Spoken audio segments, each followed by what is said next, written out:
And so we'll go ahead and start the recording. So again, want to welcome everybody here. Thank you so much for joining for this ExpandED talk, where we have the opportunity to hear from Dr. Peter Riley Bahr, who is from the University of Michigan, who will be talking about economic returns to up and reskilling. Can short skills building sequences in community and technical colleges yield a living wage? Dr. Bahr comes to us with a wealth of experience, both as a community college product, but as someone who studies what happens with community college students, the impact that community colleges can have on their livelihood and on their lives in general. I was very fortunate as a graduate student to be able to work with Peter. And so he was my research advisor when I did my doctoral work. And so was very grateful for the lessons that I learned and the experiences I had while working with Peter. So again, we're very excited to be able to have him share with our students, our faculty. Peter, I want you to know that in today's Zoom, we have both graduate students, we have faculty, we have some of our community college colleagues and partners from here in the West Texas area, and grateful to have them with us. And so looking forward to hearing from you and giving you a chance to share your research. And then, of course, we'll open it up for questions amongst the group when we get to that point. So I'll pass the baton to you. Thank you, sir. Thanks for that generous introduction, John. And feel free, everyone, just Pete is fine. Everybody calls me Pete. I'm going to do my best to watch the chat here. You should feel free to drop questions or comments in the chat. If I miss something, please feel free to let me know. Or if you just want to weigh in with questions as we go along, it'll be much more interesting if we can engage in a more sort of back and forth discussion, which is what I had hoped to do in being present. But we'll see if we can pull this off via Zoom. Yes? So the presentation you saw, economic returns to upskilling and reskilling, can short skills building sequences in community and technical colleges yield a living wage?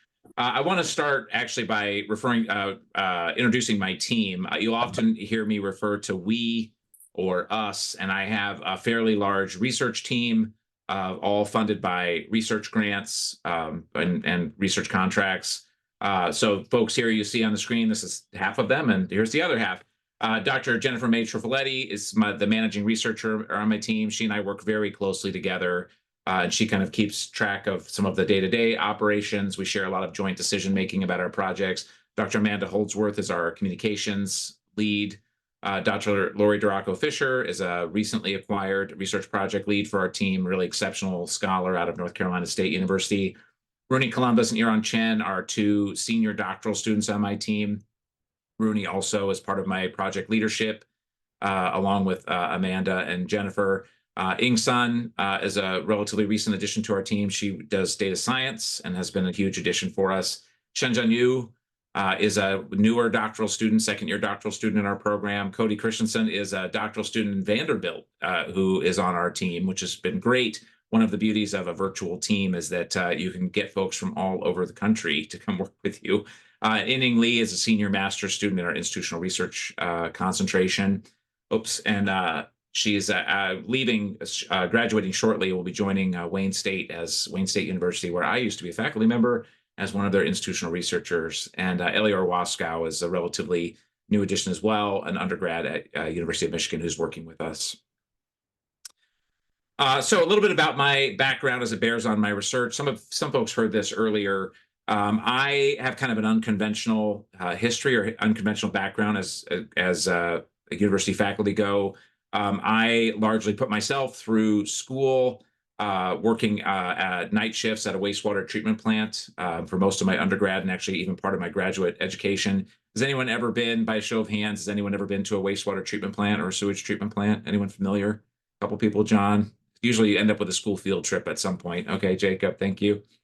Yeah, so if you've ever had a chance to be there, it's interesting, to this day, still, I think, fascinating place. It's really interesting technology, whatnot. But I worked there as a treatment plant operator, sewage treatment plant operator, and put myself through school. I attended Solano Community College for 4 years. I went through the, my community, oh yeah, okay, there you go, yep. I attended transfer to California State University, Sacramento, and I commuted there, working nights and commuting about an hour each way to CSU Sacramento to take a full load there for about a year and a half.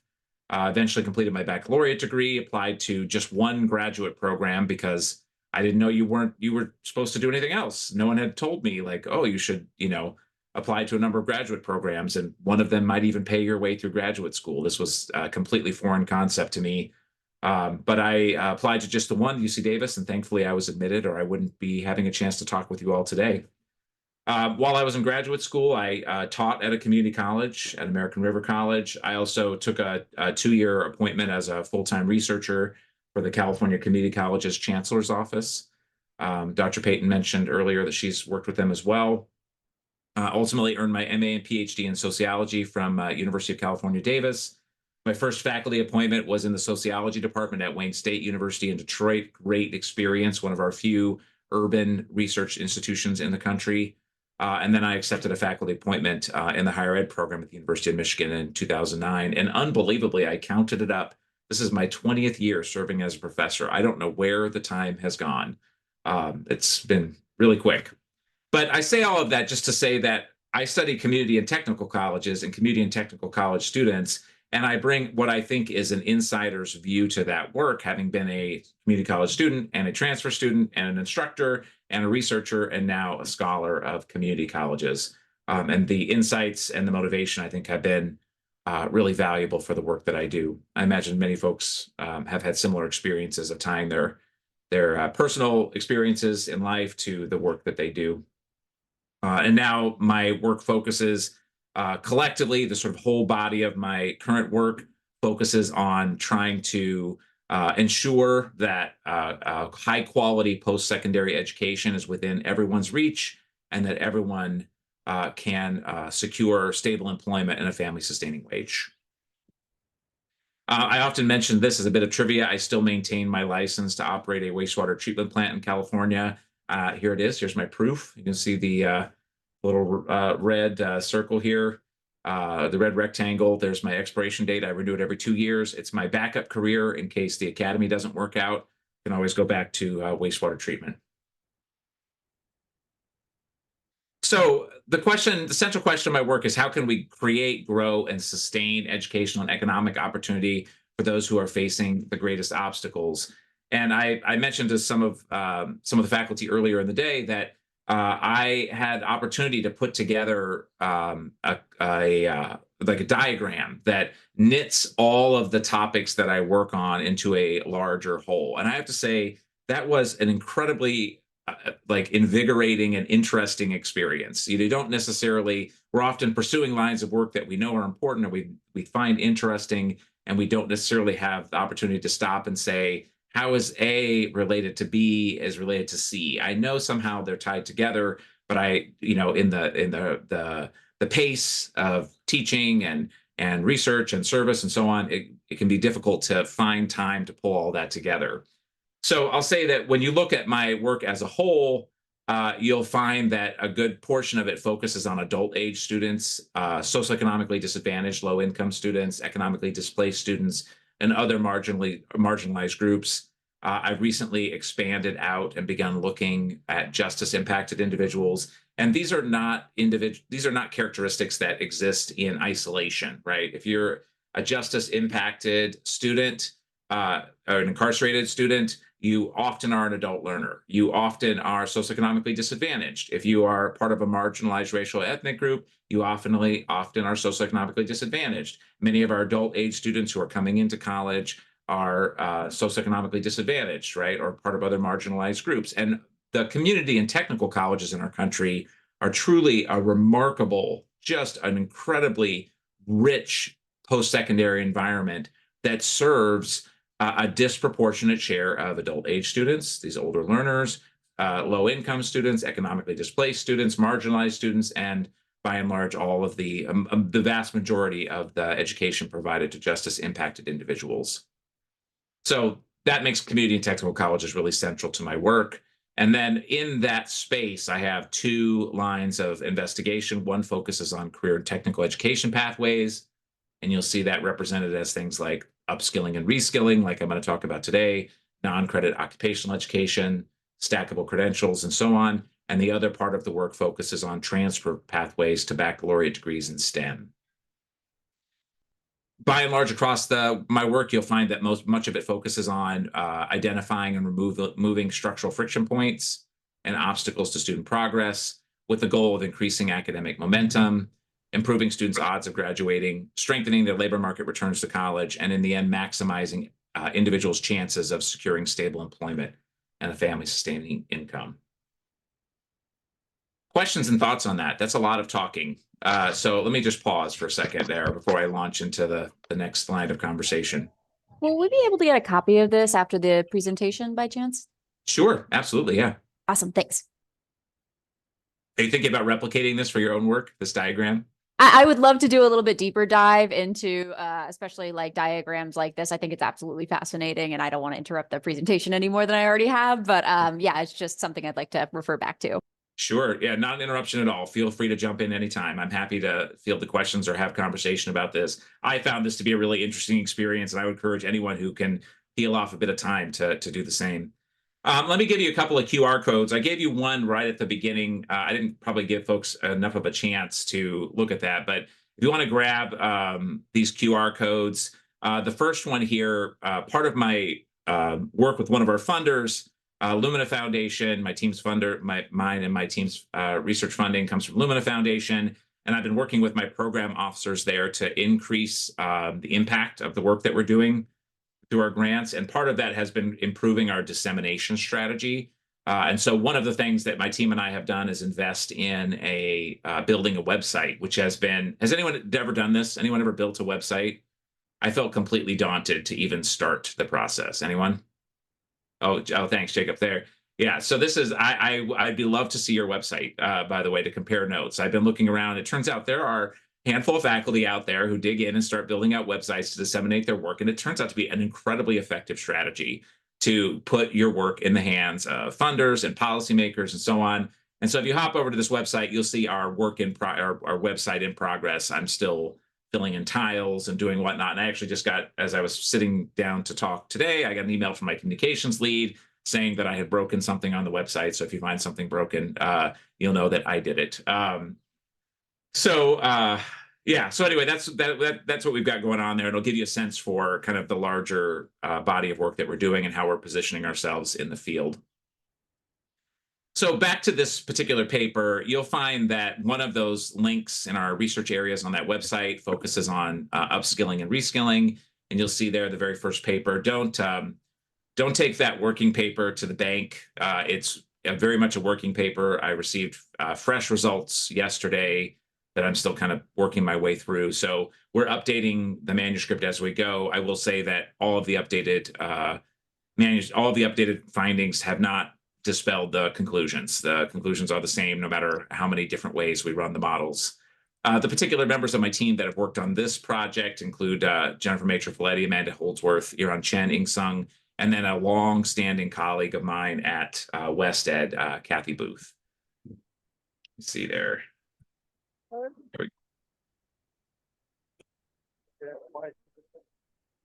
All right, so what's the background on this work here? So we know, how many folks have heard about this counter-cyclical enrollment trends of community colleges? Has anyone run across this phrasing before?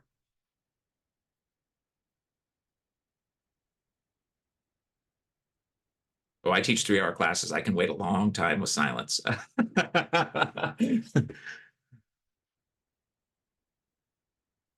No, that's okay. All right. Okay. Thank you. Thank you, Jessica. Appreciate it.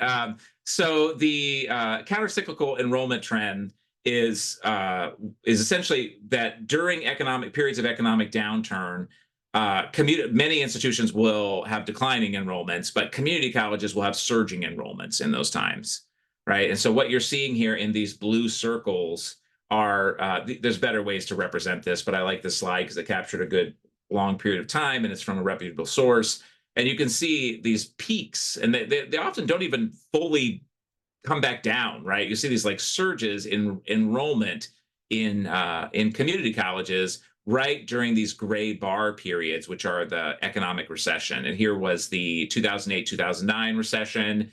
We didn't have data, or this particular graph didn't stretch all the way out to a more recent time period, but you can see this huge surge for the 2008-2009 economic recession, or 2009 economic recession. in community college enrollment in that period of time as people went back to college to their local community colleges to reskill or upskill. So we know that community colleges are playing a really important role in this space of giving individuals a chance to update their skills, to shift jobs, to get the education they need to shift jobs or what have you, like just a critical workforce function in the United States. And there's some popular discourse on upskilling and reskilling, and the arrow here, this horizontal arrow, is meant to present a continuum between two extreme perspectives on upskilling and reskilling. On the left-hand side, we have the perspective that says, look, all people need is a couple of classes, a couple of good CTE classes, career and technical ed classes, is all you need for long-term success in the workforce, right? That's one extreme perspective. The other extreme perspective says nothing short of a college credential will secure someone's mid and long-term future success in the workforce. So these are the two perspectives that you often hear when presented kind of in this diametrically opposed sort of a way. And there's all sorts of space in the middle there. But different state policymakers will take different perspectives, and you talk with them, they often don't know the answer. Is it enough? I don't know. What should we be encouraging students to do? How can we best serve the students to make sure that folks have a fighting chance, or more than that, a viable chance in the workforce, and so on? So one of the questions that we tackled in this around this upskilling, reskilling work, which is actually a very large body of work that stretches back for my team and I about a decade, a little over a decade, some members of my team and myself, is whether or not upskilling and reskilling offers a realistic opportunity for individuals to be lifted out of living in poverty and up to a self-sustaining or a living wage. So how can we even tackle a research problem like that? So the first thing we had to do was figure out a way to identify these upskilling and reskilling students, who we call skills builder students, for lack of a better phrase. And several members of my team and I published a piece in 2023 where we expanded upon some prior work that we had done and built a method of identifying skills builders that is highly replicable across states, and also adapted to like institutional research professionals which don't necessarily have access to software for cluster analysis or what have you, relatively straightforward methods for IR professionals to mine their own student information data sets and identify the upskilling, reskilling students in their own data. These upskilling, reskilling students, by the way, are, you can think of them as being students who are there relatively short periods of time. They usually don't take very many credits. Almost all of their courses are in career and technical ed fields. And they happen to be very highly successful students. They typically have success rates in their courses that exceed 98%, with GPAs that run 3.5 or above. So there's these very, very successful students. You could say, well, that can't be that many students, right? How many students really are there to upskill and reskill in community colleges? And it turns out across states, not only are there a lot of them, but they're highly consistent, both in their characteristics and in their numbers across the states that we've examined so far. So in California, we find 1 in 9, in Ohio, 1 in 7, Colorado, 1 in 8, Michigan, 1 in 8 students we identified as following this upskilling, reskilling pattern. So they tend to be disproportionately male and above average in age, typically running 25 to average age around 25 to 35 in that space. So part of what makes this upskilling and reskilling really interesting, I'm getting yawns, so I know in class you got to mix it up when that happens. The part of what makes upskilling and reskilling really interesting is this graph right here. So I could be flashing graphs left and right, but this is one that should pop a little bit. So what you're seeing here, this vertical line is the term of enrollment in community college. And you're looking at average earnings, quarterly earnings annualized for the students who were later identified to be these upskilling, reskilling students. And what you're seeing is this downward trend, at best flat, but often a downward trend in earnings that precedes their enrollment in college, and then an immediate reversal in their average quarterly earnings. Now, this is in no way causal, but it is an interesting feature of this upskilling, reskilling, right? And we can think of, there's lots of reasons why this might be happening, lots of things to examine, but it does suggest, and it's one of those graphs that allows you to catch state policymakers' interests and say, hey, apparently those 1 or 2 or 3 classes that, Jose or Fred or Maria took there in your college, that these were potentially quite impactful on their earnings trends, right? Like something is really going on, something's worth examining here, which leads us into more work in this space. Let me pause. Any questions or thoughts about what you've seen so far?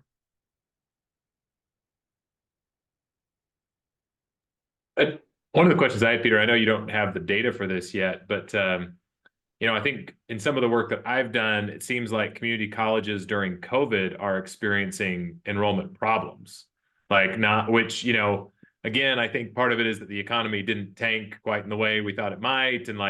And so I'm just kind of curious when you look at that and think about the impact of enrollment in COVID, have you had any thoughts or have you done any work on like the recent, 3 or 4 years? Around enrollment? Yeah, we have not yet, but we now have the opportunity. We just got updated data. I work with my team, and I work with a number of states, 8 states currently, and a growing number of states. You'll see. I'll talk about that in a minute, or a little bit later in the presentation. But we're getting updated data from some of these states that take us all the way in through COVID and then into the post-COVID period, where we're going to be able to look more closely at these questions. And a question was raised earlier in Jessica asked, if I may, was asking, so how do you work with, how as a faculty member, do you work with other faculty, maybe junior faculty or I'm going to say pre-tenure faculty, maybe pre-tenure faculty, how do you work with them on this stuff? And I think this is one of those spaces, or with doctoral students, senior doctoral students, how do you work in this space? And I say, well, with my research team, I tell my team all the time, this is not a Pete show. This team is not a Pete show. This is a bunch of really smart people who have all collected together with similar goals to improve higher education for folks who are facing the greatest obstacles. And so we bring all of our research ideas together, and I'm eager to partner with folks around this. If we have good data sharing agreements and good relationships with state policymakers, there is a wealth of questions that we could bring to the state policymakers and both garner their interest and their approval to pursue those research questions. And in states like Texas and California and other states that we work with, Ohio, Colorado, it's relatively easy to sort of make a case for some of this work because the state policymakers are living in a dearth of information, right? They just don't have access to a ton of empirically reliable, non-anecdotal, data-based information. And so we haven't looked at that, but I would be really eager to examine something like that. And it's certainly well within reach, something that we could do. Well, that was a meandering way to answer that question. Pretty standard for me. Any other thoughts or questions?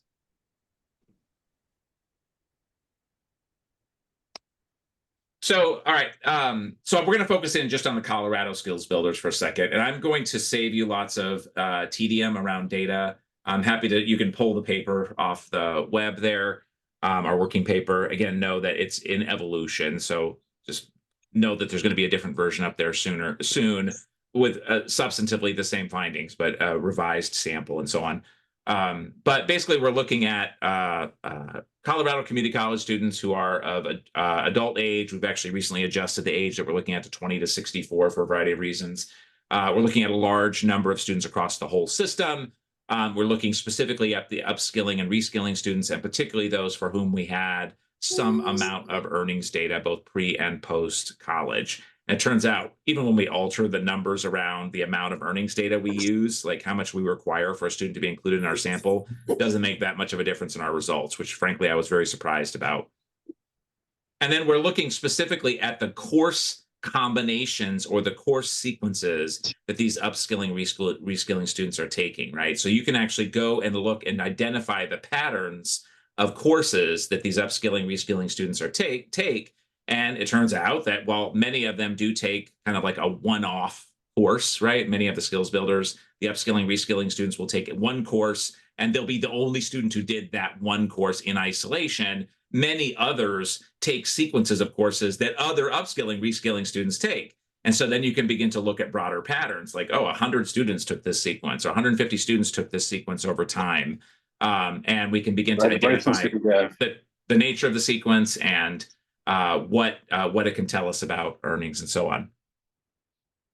When we look at the skills builders, just to give you a sense of the kinds of students we're looking at, you can see about a third of them had experienced an economic shock right before they came into college, which is about what we would expect given what you saw earlier.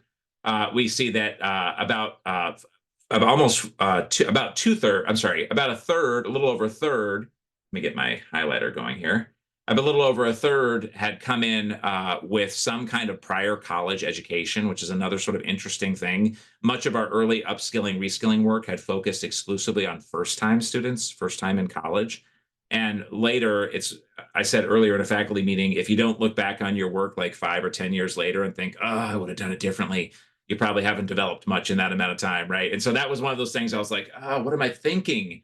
I already know these upskilling, reskilling students are mainly adult students. Many of them would have had prior college, and indeed about a third of them do, with some having prior college credentials. We see that they're tending to take relatively small number of credits, like a good share of them take under 3 courses during their time. And in Colorado, this is unique to Colorado, about a third complete a certificate within 6 years. And that number is a little bit smaller if we look just in the 3-year window that we've adjusted to. That's, again, unique to Colorado. Colorado has done something remarkable in helping upskilling, reskilling students close the gap to a credential, which we'll talk more about later. They still have a long ways to go, but they are head and shoulders above the other states we've looked at in terms of credential completion rates for their upskilling, reskilling students. They're also about half, just under half women, and average age at entry is about 37. I think I remember the state as a whole is student population disproportionately white. And I think the upskilling, reskilling students are somewhat more likely to be white than students as a whole, but not greatly so. You look across the fields of study that students are enrolling in, you can see it's all over, right? It isn't just one or two things. And when you talk with folks at the local college level, they affirm this, or at least this has been my experience, that yes, we have students just like this upskilling, reskilling pattern you're describing, and they're all across the curriculum, right? Some of them are in health, some of them in information science, some are in protective services, some in engineering technology, construction trades, and so on. They're not limited to just one field of study. And the number of credits also vary. Some fields of study are associated with on average, much higher concentrations of credits. Some like protective services, construction trades, others with lower concentrations of credits. So there's a lot to know about how you'd measure earnings gains in a situation like this. And we've looked at probably a dozen different approaches to measuring earnings gains. And the one that we found to be the most robust across all of them was actually one of the simplest. It was comparing average pre-enrollment wages that were weighted by time with average post-enrollment wages, again, weighted by time. And the key, for those who are interested in this part of it, the key to that is this exponential decay, where we treat some quarters, where we treat on pre-enrollment wages, we treat quarters closer to the time of entry as carrying more weight in calculating your average pre-enrollment earnings. And post-enrollment earnings, we expect that it takes a while for college to really realize its full benefits, so we weight the opposite direction. So that the further you are away from college, the more your wages count towards your post-enrollment average. And then we just calculate the difference. And we've done this with limits of 2 quarters before and 2 quarters after, 4 quarters before, 4 quarters after. We've done fixed effects, regression models. We've done probably everything there's probably things we haven't thought of, but we did a lot of different things. And this one proved to be the most robust and really consistent across the data in the results that it would yield. All right. What do we see? Well, it'd be nice if it was a rosy picture and everyone got enormous gains from their time in college, but we know that's not really how the world works, right? So this is a violin plot. One of my doctoral students, Iran Chen, came up with this, and I had never seen a violin plot before I saw this. Has anyone ever seen a violin plot? Am I the only one that was completely ignorant of violin? I don't know if they're a new thing or they just didn't make it into mainstream educational stats or what. But the gist of it is, it's very much like a density plot. It gives you a sense for how students are distributed. Or where the largest share of students are. And then this band in the middle here, this dark band, is going to give you the 25th and 75th percentiles, and the circle there is the median. So it's It's sort of similar to what we might see with whisker or hair type plot, but it gives you more information about the density of observations. And we can see everything in the blue here is students who had average earnings gains, right? Gains over their post-enrollment wages were higher than their pre-enrollment wages. Everything in the red is students who lost ground. Their post-enrollment wages were lower than their pre-enrollment wages. And you're seeing that on average, students are netting around $2,000 per quarter gain, right? Overall, big picture, with a median of around $750. But that a sizable minority of students get nothing or actually lose ground from the time that they're upskilling and reskilling. Around a quarter of them do so. We can look field by field, and the story is much the same, but unsurprisingly, fields of study differ in their earnings gains and in the share of students who get earnings gains. Protective services does quite well, but then protective services, the number of credits that students complete is also tends to be much higher. So that's something to keep in mind. Same with construction trades. And so on and so forth. So we can look at that. We've got some other models that we're running now that we're working on where we're estimating the effects of field of study net of various other factors. We can also look at how earnings losses and earnings gains are related on by the course combination that a student took. So everything, this is pre-enrollment wages here on the bottom of this axis and post-enrollment wages afterwards.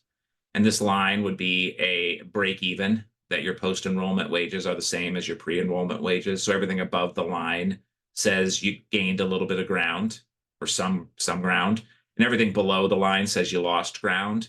And the circles are course combinations. The sizes of the circles tell you how many students were enrolled in that course combination. So by and large, we already knew most course combinations are yielding net gains, but they're modest. So going back to our original question, is it realistic to think upskilling and reskilling sequences are going to lift students out of poverty? The answer is, just from this, it doesn't look good.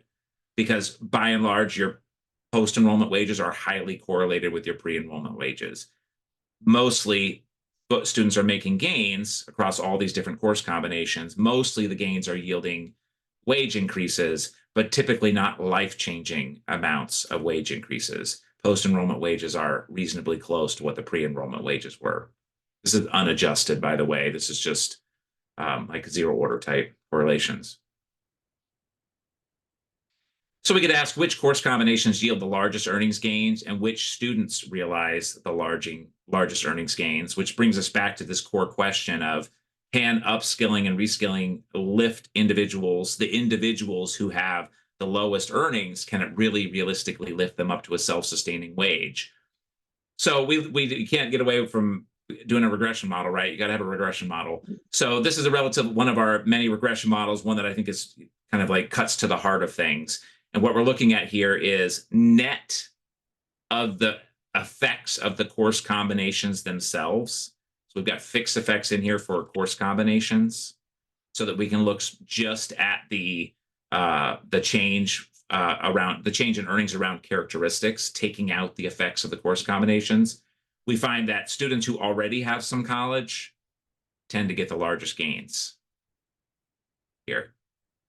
And students who had a pre-enrollment economic shock, they lost their job or had a substantial drop in their income, tend to get lower gains. So the students who need it most, right? The students who have no prior college and the students who had an economic shock generally are getting the lowest average gains. We find that also with adult learners, the weight gains tend to drop. It's a little bit more complicated. It's not a straight linear drop, but younger learners are getting the best gains. Women are experiencing on average gains that are lower than men by an amount that's roughly equivalent to the impact of an economic shock. And for the most part, there weren't any significant racial or ethnic differences once we've accounted for these other factors, once we've accounted sort of selection effects and so on into field of study, and that's held up across a variety of models. But it's not an especially promising picture, right? The students who need the biggest gains are likely to get the lowest gains from that upskilling and reskilling. So then drive it home, and I had a chance to present this work in a very condensed format to the Atlanta Fed research conference put together by the Atlanta Fed last month. or month before last. And I talked with some of my co-presenters afterwards, and they said, look, you could have just shown this slide. That could have been your whole story there. You could have cut right to the chase for this audience. And I said, you're right, but I just can't help myself. I've got to go through like 50 slides first. So what we're seeing here is the share of course combinations. This is the regression adjusted effects. The share of course combinations that realistically, that would lift at least 50% of impoverished students up from poverty level earnings up to a living wage earnings, minimum living wage earnings. And the answer was about 12% of the course combinations could lift at least 50%. And most of those would be predicted to lift all the impoverished students up, whereas about 88% of all of the course combinations would be expected to have an effect. I'm putting that in quotes because it's not causal, an earnings effect, or would be willing to, that would be predicted to adjust earnings by an amount that is insufficient to lift any of the impoverished students up to a living wage.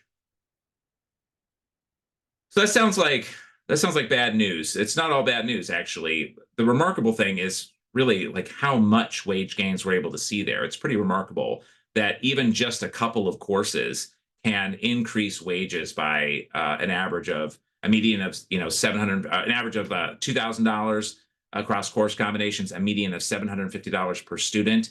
That's pretty remarkable. The ROI on that is pretty amazing, but it can't be where we pin our hopes for helping students who are living in poverty conditions, helping economically displaced workers, and so on, to get to a living wage or a family sustaining wage level. We didn't even look at the family sustaining wage, would be even higher here.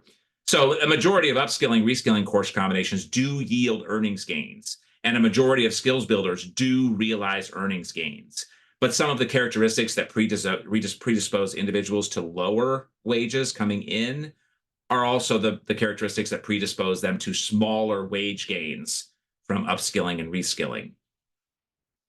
So the answer to that big picture, and I had a chance to present this not too long ago, and someone from the audience said, well, so what's the answer for that? And I said, the answer for that is to accept that, yes, upskilling and reskilling can pay off, but for students facing the greatest economic obstacles, we need to continue to build this bridge. Can't see all my hand motions here, but to build this bridge from the high yield, the high value upskilling, reskilling sequences into higher value, higher yield credential sequences, which brings us to things like stackable credentials. Recognizing that many of these students are juggling work and family and so on, we could be looking at we could be tying the high value upskilling, reskilling sequences to these stackable credential sequences that we know are incrementing up, ratcheting up individuals' employment opportunities and earnings ability. So our next steps, we put this work forward in a number of places, and it's been an enormously positive response from states, including Texas. So we have proposed to develop a method to consistently, for states and institutions, to consistently identify the shortest path between high value upskilling, reskilling sequences and higher value post-secondary credentials. We are proposing to unpack the relationships between upskilling and reskilling in particular fields of study and movement in and out of the labor force and in and out of industry. From some of our other work on occupational non-credit, we know that we can't really fully understand how students are leveraging education for earnings gains, or why some students are seeing greater earnings gains than others, until we can figure out where this fits in students' occupational space, in their occupational paths, right, their trajectory. We're going to look more closely at information on how student demographics, prior education, how economic shocks, field of study, and industry can help us understand the economic outcomes that we're seeing. And then we want to look at differences by region and state. And I think the rurality urbanicity question is fundamental here. And something I've begun to sort of dig into a bit is the role that building out stackable credentials can play for agricultural fields or fields of study, right? So in rural communities, I think the potential here, who often are more dependent on community colleges, than, say, urban areas, the potential here for growing out high return training, education and training, I think is exceptionally high. So something we're exploring. We received approval from Commissioner Keller and his team to move forward with this research in Texas, working on data sharing agreement stuff now to expand our work there or here in the state, there in the state. We've received approval from the Midwest Data Collaborative to expand with some partnering states. Talking with those states now, we've had several other states reach out to us who are not part of the Midwest Data Collaborative to figure out how this work can inform their state policy development. And I'm in the process of negotiating funding for the work. So I think we're in the pipeline for this to really have some potentially high impact in the world, which is the goal. There's a lot of talking. I'm going to pause or even stop. You can get some more information there if you want to grab one of these QR codes. I would be very pleased to hear your ideas about this, where it should go, questions, thoughts, ideas, critiques, really anything. So we'll open it up. Jacob, I see that you have unmuted. I wanted to invite anybody that has questions, please type them in the chat box or raise your hand, and then Dr. Bahr will be able to see you. Dr. Bahr, feel free to leave your slides up or take them down, whatever's easiest for you to see faces. And go ahead, Jacob. Yeah, thanks, Dr. Bahr. This is incredible work. Really nice fit for what a lot of us are doing here in the Ed Policy program. Can you help me walk through a little bit more about in the regression you did course combination fixed effect. Can you walk me through what controlling for that, fixing that level changes the interpretation? Why? I guess because I'm curious about ultimately if you're looking at what course combinations are give you the biggest ROI. Yeah. How does that change the estimate of this from a non-fixed effect model to a fixed effect model? Yeah, that's a great question. Yeah, and we've got, I sort of ran out of all right, how much regression models can I think one audience can tolerate? You know how it goes, right? You're how much can one audience tolerate of flashing numbers at them? And then I'm working on some better ways to present the work so it doesn't rely quite so heavily on numbers and asterisks, so we can dig in more to, graphs and whatnot. So we've got sort of two lines of, well, we have more than that, but we have two main lines of analysis that we're working on, or is kind of built into all of this work, and that's continuing to unfold. One is the what are the characteristics of the course combinations that tend to yield meaningful gains, right?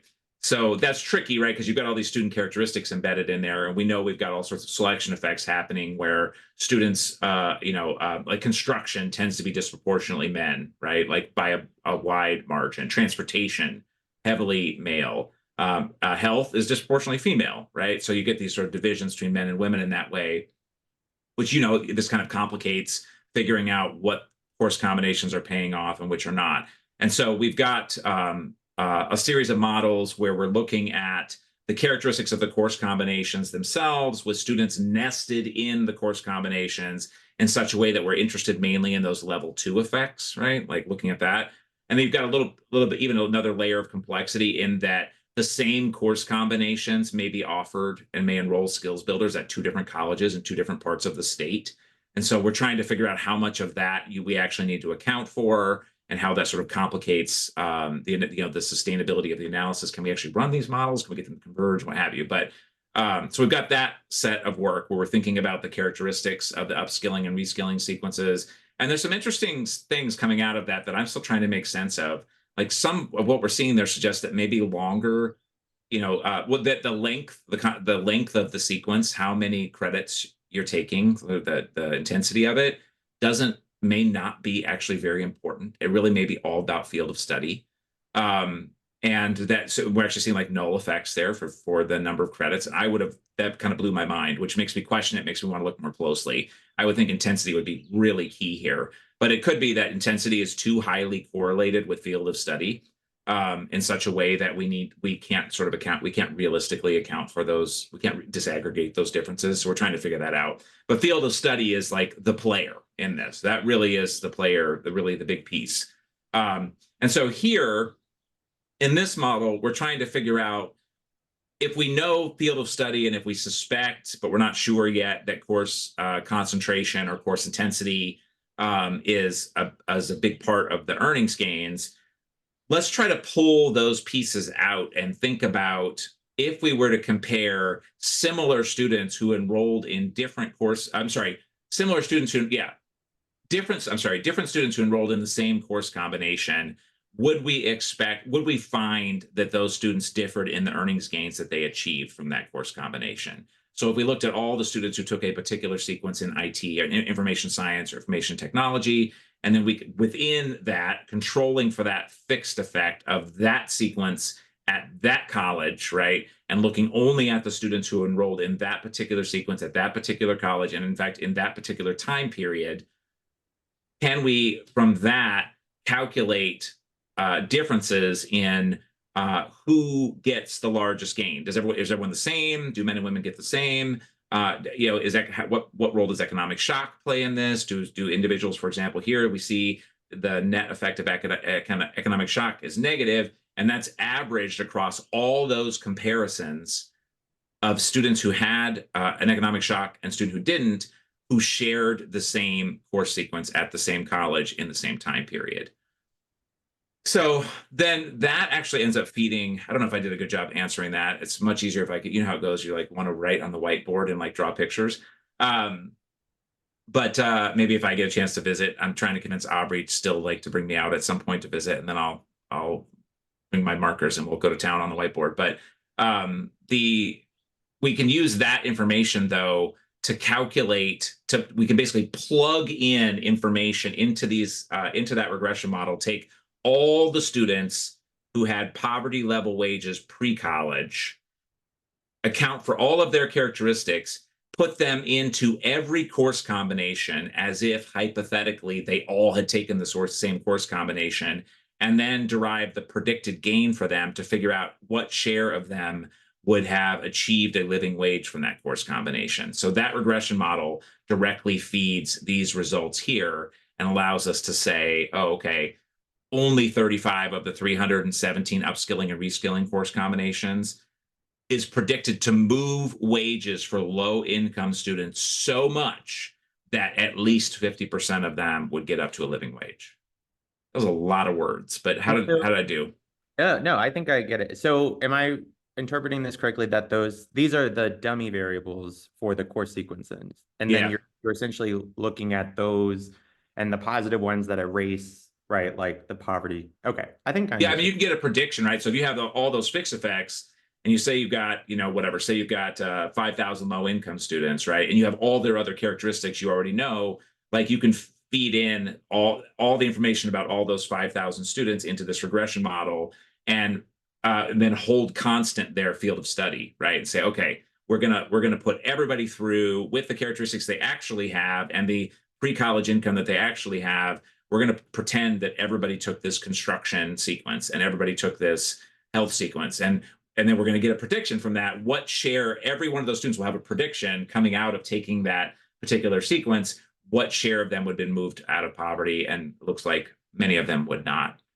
So this is like, it feels a bit hypothetical, I think, but it was, at least at this juncture, the way that we could best quantify how much the wages are actually moving. And I think you'll appreciate this, especially that so much of the work on earnings gains out there talks in terms of dollars. And so you'll hear things like, raised wages by $750 a quarter. And I even quoted that number earlier, a median of $750 or an average of $2,000. And we have to ask, like, is that a lot of money? I mean, in my world, $750 a quarter is a lot of money. I got 4 kids, like every penny counts. But is it a lot? Is it a life-changing amount of money if you're living in poverty? No, it's not. So that's where we're trying to contextualize. We're trying to contextualize this information meaningfully, so that it's something other than effectively a set of coefficients that we're handing to policymakers. That was a great question, and thank you. That really like highlights the parts that I need to spend more time thinking about and how to like communicate effectively. So that's big. I appreciate it.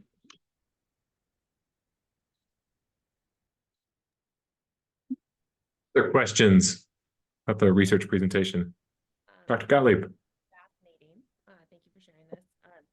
So I know that one of your like future research is looking at urbanicity and like that rural urban divide, but how are you thinking about differences within rural economies? So I'm thinking about like in West Texas, that's a very different economy than like East Texas, right? And your credential probably in West Texas would be best if it was like oil and gas related, probably not the case in East Texas. So how are you thinking about Yeah, that's a great question. And we haven't gotten to the place yet of looking at the urbanicity rurality question that's on our agenda. And I think one that folks, again, many states are really interested in. Ohio is one deeply interested in that question, because there's such, sort of stark circumstantial differences between the rural areas and the urban areas.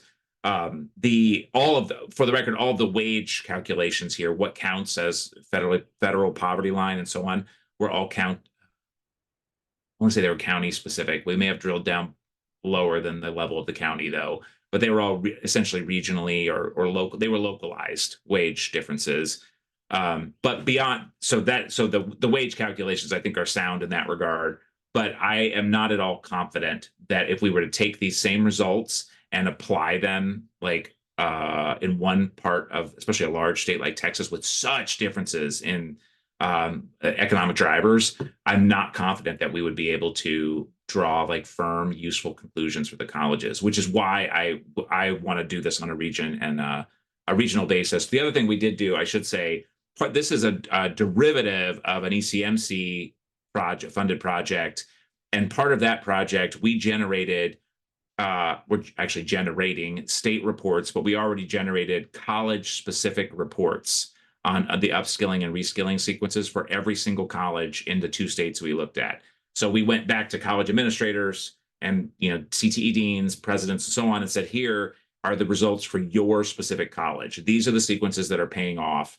These are where we're finding your students. These are who your students are who are enrolling in upskilling and reskilling. These are what their wage patterns look like. These are the sequences that are really paying off for them, right? And you can imagine, like, in many cases, there weren't any sequences paying off enough to lift students out of poverty.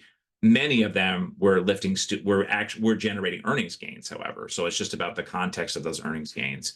So there's a middle space, though. I'm going to stop talking because I'm rambling now, but there's a middle space. I think you're absolutely right there, Jessica, between the college-specific reports and this huge, big state picture. State policymakers want to know about the oftentimes, I don't want to generalize, but my experience has been that they want benchmarking. They want to know, how's my state different or similar to another state? And colleges really want to know again, I'm generalizing, but like, tell me about what's happening with my college, because that's where my decision-making is happening. But there's this middle space where we're going to go talk to like workforce councils and county municipalities, and we're going to need information that's very regional in that way.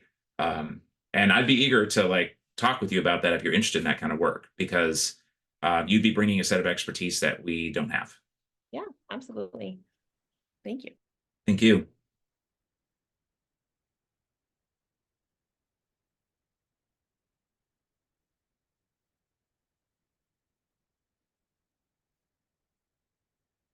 Any other suggestions? I am eager for people. I don't put a lot of ego in my work. I want my work to be the best possible that it can be, which means like being very open to criticism and critique. So what do you folks think? Where are we missing the boat here?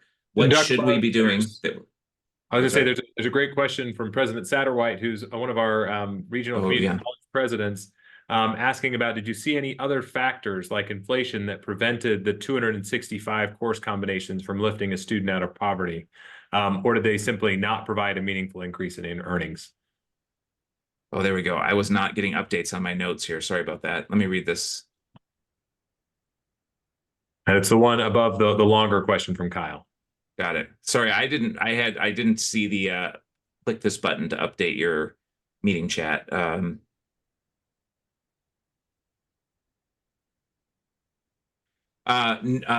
We trying to think if we accounted. We did not look. We did inflation adjustment. That's a great question. We did inflation adjustment here to account for those. To account, just account over time for inflation adjustment and the regional components of that. But we did not look at broader economic factors or even regionalized economic factors that might be playing a role here? I think that is a really good question and a really important piece to bring to the table. And our next project that we're pitching right now will be with my colleague, Kathy Booth at WestEd. And she is we have a synergy, she and I do the grindy research and get all excited about the numbers and like graphs and whatever. And she helps me figure out how to communicate this and how to apply it in the real world. It's like quite a pairing. And her team is essentially experts and technical assistants. And so we have worked together to bring these findings into the colleges. And I think that's where we're going to get the best possible information about what's happening on the ground for that institution or in that area. But I'd be eager. Do you have thoughts, President Satterwhite? Do you have any ideas about how we could be approaching that? Thank you very much for answering my question, Dr. McNaught, and thanks for bringing that up. I really don't know. I mean, it's a little distressing when you see that 265 of the course combinations really did not have the impact that we would like for them to have. I don't have any really good suggestions. I just am curious if it just had so much to do with other complicating factors, because let me take a step back.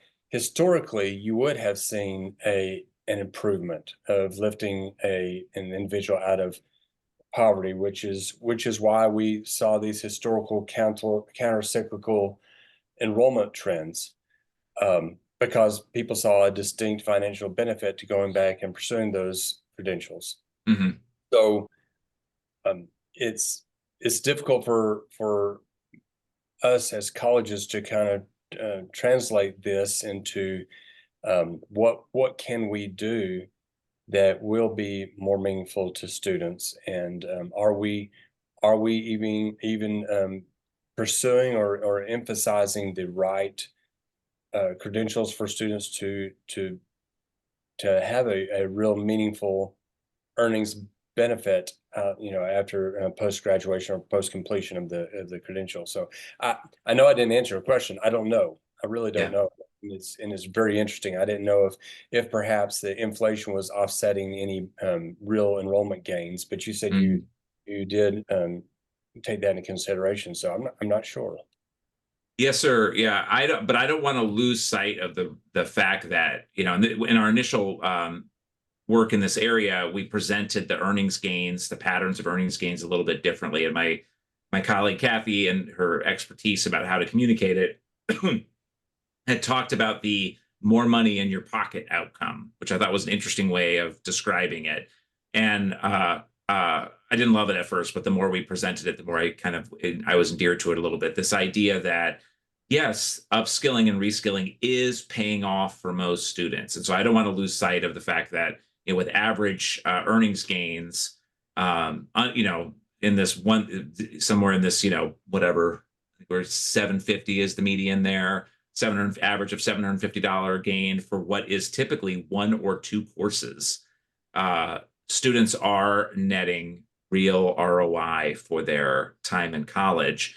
It just isn't, that little bit of education is not enough to lift students who are really at the bottom end of the income spectrum up into like a living wage position, right up to a living wage standard.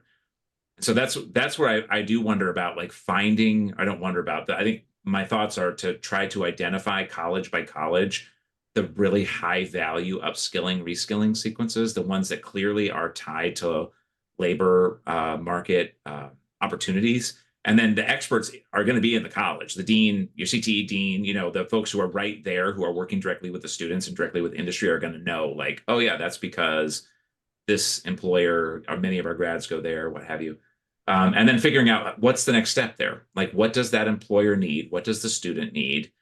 What's possible, right? Like, how can we, this might be pie in the sky because I've never been the president of a college, but like, how can we close that gap between still unmet needs on the part of the employer and unmet needs on the part of the student to raise that, $1,000 gain up to a $4,000 gain? Like, what does that look like? What credential is that the businesses need or the industry needs to allow that student to get on a track where their wages are growing? Well, I would suggest two things, and then there's other questions, so I won't comment too much more, but I think that this is one of the things that the Higher Education Coordinating Board in Texas is really emphasizing on, is those credentials of value, those credentials Yeah. that do provide a more meaningful impact for graduates or completers. And so I think that's one of the things. And then I think that we also probably need to lean back on our industry to make sure that they are rewarding workers Mhm. appropriately for the credentials that they are so heavily focused on for us as the educational agencies or institutions to provide. So, and I'll sign off there because there's a couple of other good questions don't want to consume the time. So thank you. Yes, sir. Yeah. Do you mind? Would it be all right for me to reach out after this call? I'd love to, if you can spare any time, I'd love to hear more about your thinking on this and where this could go and how to make it, like how to really make it impactful. And I'm with you. We need to talk with the industry partners there. The other thing I wanted to mention really quick, and then I promise I'll turn to questions, is we've done some of our work to date on, or good, I guess most of our work to date in Texas has been on non-credit occupational education. We were looking there at, you'll see the tab for non-credit on our website. We're looking at the economic gains from non-credit occupational education in Texas, the only place where we could look at that actually of all the states we looked at. And I was stunned at the strong earnings gains from pretty modest amounts of education. There's a lot to unpack there. Like I really, the effects were so positive, so strong that we had to rerun the models 15 different ways to see, is this really true? And it is. So I definitely don't want the takeaway message on this presentation to be that the community colleges in Colorado or in Texas or whatever are not doing a great job. Quite the contrary. Modest amounts of education are yielding remarkable gains. And that's true for the upskilling, reskilling on the credit side and for non-credit there in Texas as well. So so thank you for your willingness to talk. I appreciate it. Let's see here. I think the research.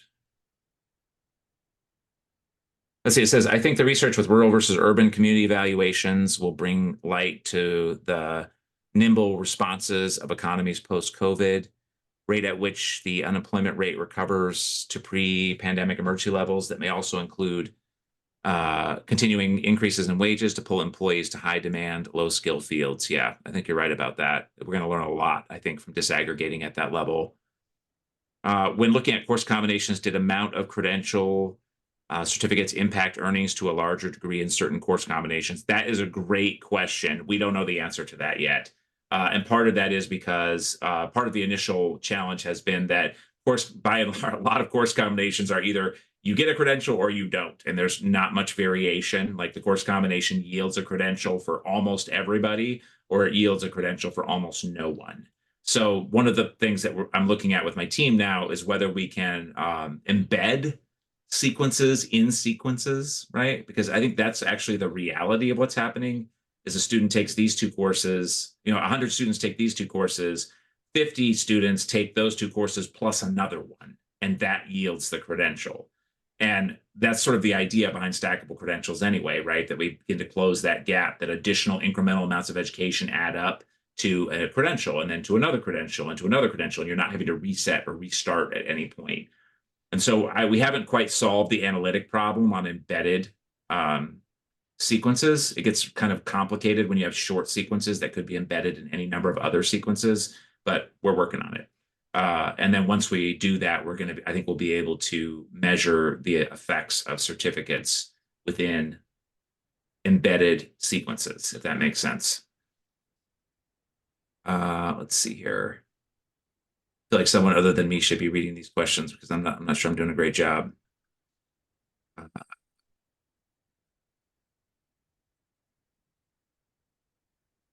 And we do have one more verbal question as well after we go through this next one. Okay, somewhat of a rambling question, hence typing it. In thinking about assessing the fields of study workforce cluster, a big void that we continue to run into is understanding the conversion rates related to dedicated marketing leading to enrollments. Yeah, and then again in measuring conversions into job placement. But the question is really around controlling for clusters that have dedicated marketing from a hub like an external regional association versus from the training provider themselves with respect to the urbanicity, rurality that Dr. Gottlieb mentioned. Yeah, that is spot on. That is something that I have been wondering about for a really long time because it factors into research on adult learners too, right? Like, what does marketing look like that successfully connects potential beneficiaries of the education to the college, and then graduates or completers or departing students into the employment sector, into the right employment sectors. And this is another, again, talking with the faculty earlier, this is another case where I think I'm out of my depth on that with marketing, and I need like someone who is an expert on higher education marketing that we could sit down and figure out, like, okay, what does a right-sized study of this look like that would be actually helpful for colleges, and that we can take to a funder and get funding to go do that work. I think there's a lot of promise, a lot of interesting stuff could be done, tying like some of these complex ideas to actual prepackaged marketing strategies that you can bring and say, here you go, like this, we think this works because we've tested it at 3 other colleges and it seems to work. Like, take a look. I'd be really excited about that. Again, I'm sure it's so much more complicated than I even know, and that's where I would need expertise. President Satterwhite, like, we need an expert, someone who's actually operating a college to be able to give us wisdom, and we need a marketing expert, someone who knows something about marketing other than my little whatever I stayed at a Holiday Inn Express kind of knowledge. Dr. Durham? I'm very interested in looking at the credentialing and education fields. So people coming out of looking to reskill to become educators. We are, of course, nationwide in a shortage for school teachers and trying to get as many people in that field as we can. And I'm not seeing any of the research that you pointed to looking at that. Are you looking at those fields, or is that just part of the others category that you're in your research here? Yeah, I mean, in this case, that's a great question. I would say we do have individuals. Most of what we have here in this study would be the early childhood education majors, not majors, but early childhood ed, students enrolled in early childhood ed programs. And the reason for that is that's front end selection on this study, where we're looking at the students who are on the upskilling, reskilling paths, like these short paths. And so that precludes from the study by definition, students who are on those longer paths to a baccalaureate degree or to a teaching credential. That's, I think, really high value. What you're talking about, what you're describing is extremely high value, but it would be almost completely excluded from this study by the nature of the work, which is, I mean, we have to like limit the studies down to like some digestible piece. But when I look at holes like that, I do think we're missing a huge chunk of what needs to be studied. Very good. Thank you. Thank you, sir. That was like probably a very disappointing answer, which is no, and we need to do that, but I haven't done it yet. So maybe you can get there first and I can be like a supportive audience.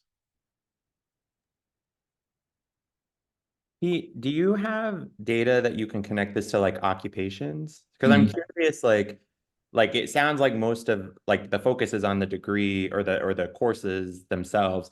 I'm curious like how this actually translates to the matriculation. And it's similar to Dr. Durham's question. I mean, thinking about like why people are going back, is it like full career changes? Is it like kind of leveling up within the same industry? Are any of the data sets that you work with, or do you have interest in exploring that further?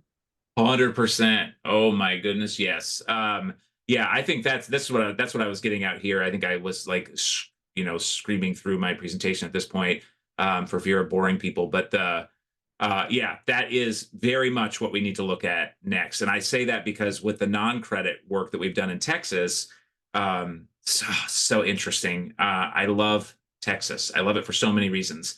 But part of it is there's just such interesting innovation happening there, and it's, of course, your data system's amazing, and your commissioner is amazing, and his whole team is amazing.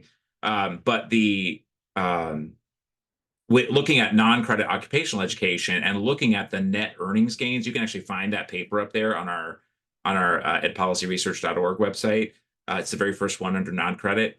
what we found was that, yes, there are substantial positive earnings gains from modest amounts of non-credit. However, some portion of those gains seems to be generated by individuals who got a job and then went to school versus individuals who went to school and then got a job, right? So it's the reverse sort of causal mechanism there. And in fact, if you dig far enough into that paper, you'll see that we begin looking at the share of students who changed industry and or changed jobs. We look at them separately and together.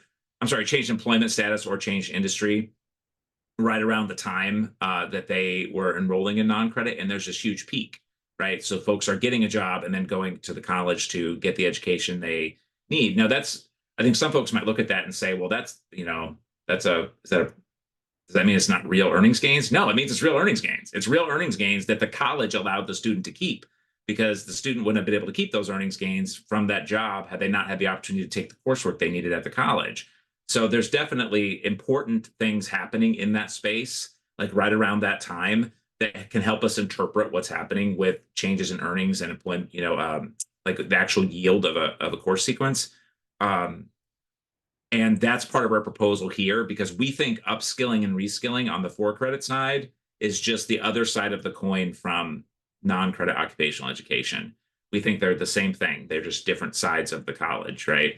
And so we want to look at both sides and figure out how these changes are happening and how they can help us understand earnings gains. We want to do the same thing with stackable credentials, actually, too, because it turns out stacking credentials, it happens in some states. It has the potential to help low-income students move out of poverty. We have other work in that area. You can see that on our website.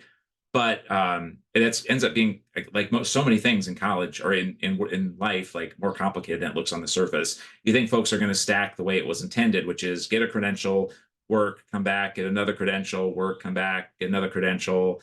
But it's actually, oftentimes it's not. It's one student. It's a student getting 2 or 3 credentials at the same exact moment, right? And so the stacking is sort of stacking by, I don't know, is that by proxy? What is that? Stacking by proxy, de facto stacking? But it's not stacking the way it was intended. That doesn't mean it's a bad thing, but we need to understand how that's related to what students are actually doing in the labor market in order so we can provide the information to colleges to make decisions about how they construct these programs for maximum benefit. Excellent. I know we're at time, and I didn't see any more new questions. Peter, are you going to be at AERA? I got a couple of people asking because they might, connect with you while they're there presenting their own research, and I didn't know if you were planning on going this year. I would love to. I am not going, and in some ways, I'm thankful just because of the personal situation that developed here. So it's turned out to be a good thing because I'm here able to work on our stuff here. But I will be at CSCC. Is anyone going to the Council for the Study of Community Colleges conference? Anyone? Don't Just me. My Ferris Bueller. Just the 2 of us. Is that it? Nobody else? Okay. I know some other faculty in the college have gone to CSCC in the past, but that's good to know. And for those who don't know, CSCC aligns right after AERA and or right before right after. And so it oftentimes people need to choose one or the other. But I just want to say thank you so much, Dr. Bahr, for being willing to come and present your research and to share it with faculty, students, and colleagues here in our area. We truly do appreciate it. I don't know if you had any closing remarks. If not, I'll stop the recording and say thank you to everybody for coming. If I may, I want to thank all of you for making time today. Thank you so much, colleagues, for being willing to meet today. I'm immensely grateful for your time, for the opportunity to share this work, to get your feedback. I very much invite it. I'd be eager to talk with any or all of you later. So please don't hesitate to reach out. I think you have my contact information. If not, my email's here. And yeah, I'm just really grateful for your time. So thank you. All right. Thanks, everybody. Thank you.